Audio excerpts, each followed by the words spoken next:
অতি সহজে আমি জব কাৰ্ডৰ ডিটেইলছ আমি চেক কৰিব পাৰোঁ। জব কাৰ্ডত টকা সোমাইছে নে নাই সেই গোটেইখিনি ডিটেইলছ আমি চেক কৰিব পাৰোঁ। তাৰ কাৰণে আমি যাব লাগিব ক্ৰোম ব্ৰাউজাৰ হয়, যিকোনো এটা ব্ৰাউজাৰত গৈ আমি ক্ৰোম ব্ৰাউজাৰ গৈছোঁ। ইয়াতে আমি গ্ৰাম পঞ্চায়ত বুলি ইয়াতে টাইপিং কৰিব লাগিব। টাইপিং কৰাৰ পিছত যিটো ফাৰ্ষ্ট অপশ্যন আহিব গ্ৰাম পঞ্চায়ত, সেই ফাৰ্ষ্ট অপশ্যনটোত আমি ক্লিক কৰিম। ইয়াতে ডিটেইলছ আহি যাব। ডিটেইলছ অহাৰ পিছত গ্ৰাম পঞ্চায়তৰ যি আছে ডাটা এণ্ট্ৰি, জেনেৰেট ৰিপৰ্টছ, এই চাৰিটা অপশ্যনৰ ভিতৰত জেনেৰেট ৰিপৰ্টছত ক্লিক কৰিব লাগিব। ক্লিক কৰাৰ পিছত আকৌ এটা নতুন পেজ অ'পেন হ'ব। ইয়াতে গোটেইকেইখন ৰাজ্যৰে নাম উল্লেখ থাকিব।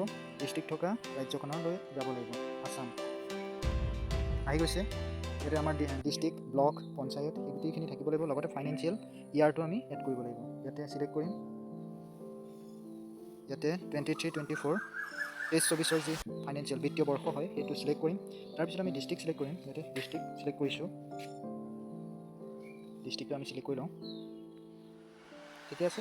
তাৰপিছত আমি ব্লক চিলেক্ট কৰিম। ইয়াতে ব্লক আহি গৈছে বালিজানা জলেশ্বৰ, যোনটো ব্লকৰ আণ্ডাৰত হয় সেই ৰংজুলি হয় ব্লক।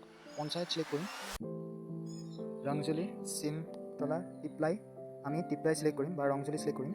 প্ৰচিডত তাৰপিছত এই ফৰ্মখন ফিল আপ হোৱাৰ পিছত আমি প্ৰচিডত ক্লিক কৰিম। এটা নতুন পেজ অ'পেন হ'ব। ইয়াতে আমি বিভিন্ন ধৰণৰ অপশ্যন দেখা পাম। তাৰ ভিতৰত আমি ফাৰ্ষ্টত আমি যি দেখা পাইছোঁ R1ৰ জব কাৰ্ড ৰেজিষ্ট্ৰেশ্যন, ঠিক আছে। জব কাৰ্ড ৰেজিষ্ট্ৰেশ্যনৰ 4 নম্বৰ যিটো অপশ্যন আছে এই অপশ্যনটোত আমি ক্লিক কৰিম। জব কাৰ্ড ইমপ্লয়মেণ্ট ক্লিক কৰিছোঁ। এয়া সম্পূৰ্ণ সেই পঞ্চায়তৰ আণ্ডাৰত থকা লিষ্টখন ইয়াতে অ'পেন হৈ গৈছে। এয়া সম্পূৰ্ণ। ইয়াতে আমি নেম চাৰ্চ কৰিব পাৰোঁ। চাৰ্চ 3 ডটেটত আমি ক্লিক কৰিম। ক্লিক কৰাৰ পিছত চাৰ্চ অপশ্যন আহিব, ফাইণ্ড ইন পেজ। ইয়াতে আমি নাম এটা চাৰ্চ কৰিব পাৰোঁ। দেখা পাইছে এইটো নাম ইতিমধ্যে ইয়াতে নাম শ্ব' হৈছে। আমি যিটো অপশ্যন আছে AS04 নম্বৰ, নামটোৰ এগেইনষ্টত যিটো নম্বৰ আছে আমি তাতে ক্লিক কৰি দিম।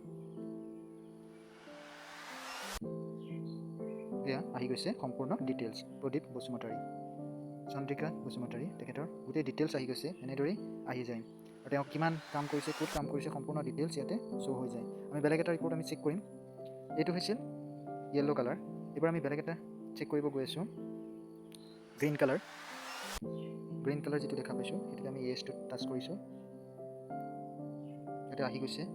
এয়া কাম চলি আছে তেওঁলোকৰ। কিমান তাৰিখে কিমান পইচা সোমাইছে সম্পূৰ্ণ ডিটেইলছ, কিমান টকা সোমাইছে ইয়াত আমি কালাৰ কৰি দেখুৱাব চেষ্টা কৰিছোঁ। যিটো অপশ্যন ওলাইছে ইয়াতে total amount of work done, payment 0, 1832 টকা সৰ্বমুঠ তেখেতৰ ফাইনেন্সিয়েল ইয়াৰ 2022 পৰা 23লৈকে। ঠিক আছে, এনেদৰে আমি যিকোনোৰে ৰিপৰ্ট আমি চেক কৰিব পাৰোঁ। পইচা সোমাইছেনে নাই সকলোখিনি এই ভিডিঅ'টোতে আমি জনাই দিলোঁ। আমি ইয়াৰ লিংক ডেছক্ৰিপশ্যন বক্সত দি দিম। তাৰ পৰা আপোনালোকে গৈ ডাইৰেক্ট ক্লিক কৰি ইয়াত আহিব পাৰিব পেজটোত। ধন্যবাদ বন্ধুসকল।